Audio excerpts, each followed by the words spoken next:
ทักทายสบายดีทุกคนมื้อนี้เป็นวันหยุดนะแต่เฮาบ่ได้หยุดเพราะว่าเฮาสิมาเฮ็ดงาน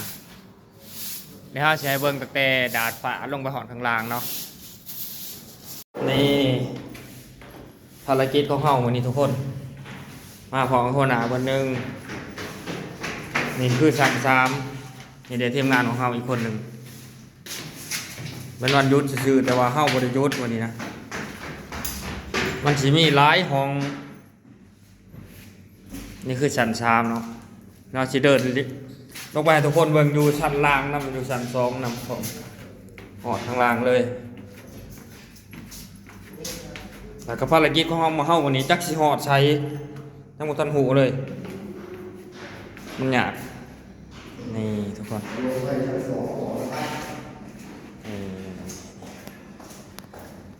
ถือว่านักนาสาหัสเติมวันนี้เนาะ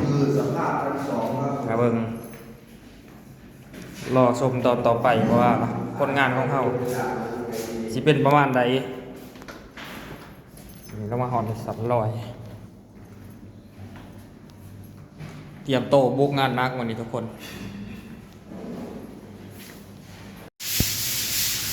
เขาเดินตัวต่อเบิ่งแล้วเขาก็ลุยงานเลยทุกคน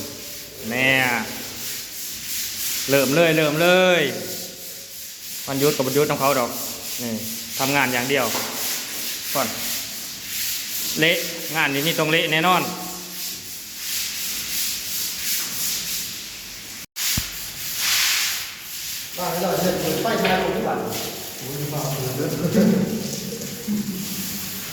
วันแรกจะทายก็ได้ว่านะคันที่ส่งงานเช่นว่ากับทีมงานทั้ง4 คนลุยในกันวันโอ้ในเมื่อภารกิจของเฮากับมาฮอดตอนที่เฮาเฮ็ดแล้วเนาะทุกคนนี่คือดาดฟ้าเด้อทุกคนนี่เดี๋ยวสิลงไปชั้น3ให้ทุกคนเบิ่งนี่คือชั้น3ทุกคนนี่เฮาก็มีความสามารถเฮ็ดได้ซ้ำนี้เนาะ4 คนเฮามื้อนี้นี่เดี๋ยวเฮาสิพาไปเบิ่งชั้น2อีกต่อว่ามันสิสะอาดบ่หรือบ่สะอาดเนาะทุกคนเนาะหลังจากเขาเดินลงมาจากชั้น3ก็พ่อบ้านนี่คนหนึ่งนี่กวาดบ้านอยู่นี่เดี๋ยวเราจะให้เบิ่งกวาดเป็นนี่นี่ชั้น2อีกทุกคนมาเบิ่งนำกันหลังจากที่เขารีวิวไปเมื่อเช้านี่ว่า